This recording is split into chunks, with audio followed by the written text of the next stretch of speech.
अब अभी वर्तमान स्थिति में अभी उनकी मंगल की महादशा चल रही है। थोड़ा सा चंद्रमा पर मंगल की दृष्टि है, सक्रिय तो वो हुए, चाहे वो किसी दबाव में हो, चाहे जो भी परिस्थितियां बने, लेकिन अभी तो वर्तमान में कोई संवैधानिक पद पे जाने की स्थिति तो स्पष्ट नहीं दिखी। निशांत कुमार की शादी कब होगी, अपना परिवार कब बढ़ाएंगे?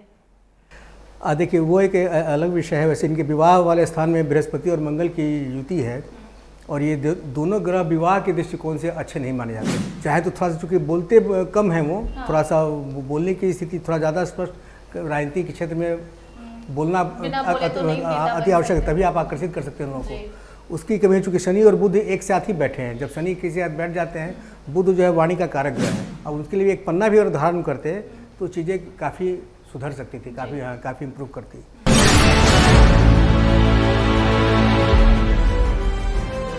नमस्कार, स्टार टीवी बिहार देख रहे हैं आप और मैं आपके साथ वंदना। बिहार की राजनीति में इस वक्त काफ़ी उथल पुथल मची हुई है। एक तरफ जहां सत्ता परिवर्तन होता है, वहीं दूसरी तरफ निशांत कुमार को लेकर जदयू नेताओं में नाराजगी है कि निशांत की ताजपोशी क्यों नहीं हो रही है। निशांत को जहां कोई डिप्टी सीएम तो कोई सीएम कुर्सी पर बैठा देखना चाहता था, वहां वक्त ऐसा आ गया कि निशांत तो अब मंत्री भी बनना नहीं चाह रहे हैं। ऐसे में निशांत का भविष्य राजनीतिक क्या है, पॉलिटिकल करियर निशांत का क्या है, निशांत कब सीएम कुर्सी पर बैठेंगे, कब पिता के रास्ते पर चलते चलते पिता के उस कुर्सी पर भी बैठेंगे जिसको लेकर हमेशा से चर्चाएं होती हैं कि सीएम कुर्सी पर नीतीश के बेटे निशांत कब बैठेंगे। ऐसे में हमारे साथ इस मुद्दे पर बातचीत करने के लिए पटना के जाने माने ज्योतिष मिथिलेश जी हैं, जो कि कई बार हमारे चैनल पे भी आपसे बात कर चुके हैं और बता चुके हैं। निशांत सम्राट चिराग को लेकर कई सारी भविष्यवाणी इन्होंने की है जो सच हुई है, और ऐसे में अब आज इन्हीं से हम जानेंगे कि निशांत का पॉलिटिकल करियर क्या है। तो सबसे पहले तो बहुत बहुत स्वागत है मिथिलेश जी आपका। मिथिलेश जी, आपने इसके पहले भी निशांत को लेकर कई सारी भविष्यवाणी की और कई सारी बातें सच भी हुई। ऐसे में आज सबसे पहला और सबसे ज़रूरी सवाल जो पूरा बिहार जानना चाह रहा है कि निशांत कुमार जदयू में तो आ गए, जैसा कि आपने कहा था कि वो आएंगे, कितना भी नीतीश ना करे लेकिन उनको आना ही होगा, वो आ गए, लेकिन ताजपोशी कब होगी, कोई बड़ी जिम्मेदारी मिलेगी या फिर आम नेता बनकर ही निशांत रह जाएंगे? कुंडली क्या कह रही है निशांत की? अब देखिए, जो इंटरनेट पर उनका जन्म का विवरण है उसके हिसाब से उनका तुला लग्न कुंडली है जी, और वृश्चिक राशि है। अब तुला लग्न के सर्वाधिक शुभ ग्रह जो होते हैं वो शुक्र होते हैं, शुक्र, बुध और शनि, जिसमें शुक्र जो है सूर्य की राशि में बैठा है और सूर्य जो है स्वयं 10वें भाव में स्थित है, जो कि पिता का भाव माना जाता है। अब ये देखा जा रहा है कि उनके जन्म के बाद उनके पिता की स्थिति तो काफ़ी बेहतर हुई, ये संकेत इनके कुंडली से आ रही है। मतलब निशांत के जन्म के बाद नीतीश कुमार और आगे बढ़े। बिल्कुल, उनकी लंबी राजनीतिक यात्रा में बिल्कुल काफ़ी सफल रहे और अब तक तो सफल हैं ही, अभी तक सक्रिय हैं। लेकिन निशांत में ये है कि चूँकि चंद्रमा जो है वृश्चिक राशि में और चंद्रमा ग्रहण दोष में भी है। वृश्चिक राशि चंद्रमा की एक नीच राशि मानी जाती है। थोड़ी उनमें एकाग्रचित चिंतन की कमी थी शुरू से, एकाग्रता का अभाव था और वो अभी भी तो कभी कभी दिखता है वैसे। और चंद्रमा के नीच राशि होने के कारण थोड़ा सा जनता से भी बहुत वो मिक्सअप नहीं रहे, मतलब मन शांत रहा उनका। अब अभी वर्तमान स्थिति में अभी उनकी मंगल की महादशा चल रही है। थोड़ा सा चंद्रमा पर मंगल की दृष्टि है, सक्रिय तो वो हुए, चाहे वो किसी दबाव में हो, चाहे जो भी परिस्थितियाँ बने, लेकिन अभी तो वर्तमान में कोई संवैधानिक पद पे जाने की स्थिति तो स्पष्ट नहीं दिख रही है। अच्छा, कोई पद नहीं मिलेगा संवैधानिक पद पे। वैसे पार्टी का पद, पार्टी के लिए वो कार्य करें, पार्टी में तो वो आ ही गए हैं, सक्रियता तो है ही, लेकिन संवैधानिक पद पर की स्थिति बहुत मजबूत नहीं दिख रही है, क्योंकि सूर्य जो है स्वयं जल तत्व राशि में बैठा हुआ है। एक अग्नि तत्व का प्रधान ग्रह जो है जल तत्व में होना सरकारी क्षेत्र के लिए बहुत मजबूत स्थिति नहीं।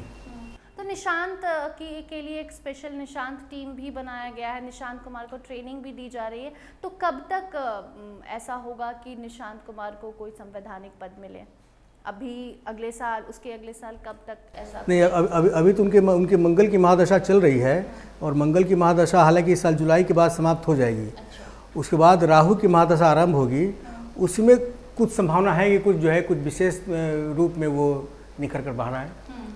हाँ, लेकिन संवैधानिक पद पर अभी भी संशय बरकरार है, क्योंकि वो उसके लिए जो जिम्मेदार ग्रह हैं वो बहुत मजबूत स्थिति में नहीं है, लेकिन थोड़ी सक्रियता उनकी बढ़ सकती है। अच्छा, पूजा पाठ काफ़ी करते हैं निशांत कुमार। जब देखिए मंदिर में चले जाते हैं, मंदिर से तस्वीरें सामने आती हैं और जब पूछा करते हैं लोग कि आप तो इस मंदिर में आए हैं, इस मंदिर में आकर तो लोग मंत्री बन जाते हैं, तो कहते हैं पहली बार नहीं आए हैं, हम तो 20 साल से आ रहे हैं। मतलब कि काफ़ी वक्त से निशांत पूजा पाठ में लगे रहते हैं, भले अब राजनीति में आए हैं तो तस्वीरें आ जाती हैं।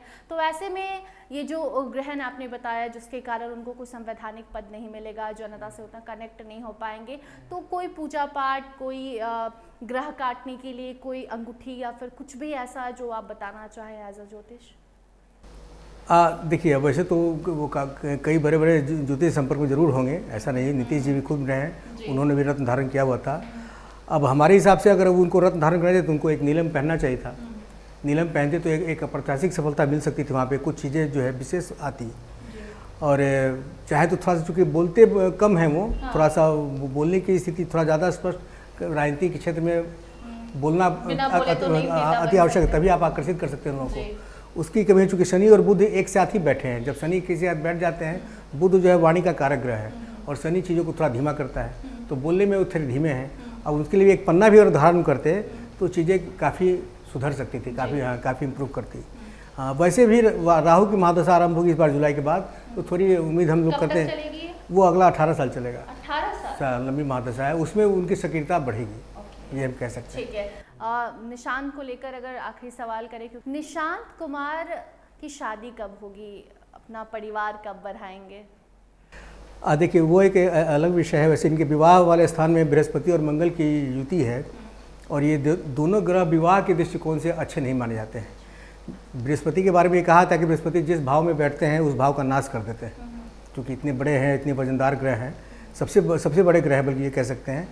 तो विवाह वाले स्थान में इनके बृहस्पति बैठे हुए हैं, साथ में मंगल भी बैठे हैं, एक मांगलिक एंगल भी बनाया। हालांकि उसी कारण ये कुछ तकनीकी शिक्षा भी प्राप्त की है, लेकिन विवाह वाला जो की जो स्थिति है, विवाह की जो स्थिति है वो थोड़ी काफ़ी कमज़ोर हो गई। अब देखिए, उनके 50 साल से ऊपर की आयु हो चली है और शादी अभी तक हुई नहीं, और संभावना भी बहुत अल्प है, मतलब बहुत कम है शादी, बहुत कम शादी है। चूँकि शुक्र पर शनि की दृष्टि भी है, जो विवाह के लिए एक दूसरा कारक ग्रह है, उस पर की शनि की दृष्टि जो है वो भी एक।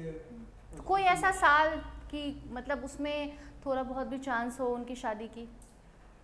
ऐसा तुरंत तत्काल तो नहीं दिख रहा है। अब चांस, जैसे अब राहु की महादशा आरंभ होगी, अगर उसमें वो प्रयास करेंगे तो संभव है कि 2031 से 34 तक में कहीं संभावना बने, लेकिन संभावना उसकी भी बहुत अल्प है।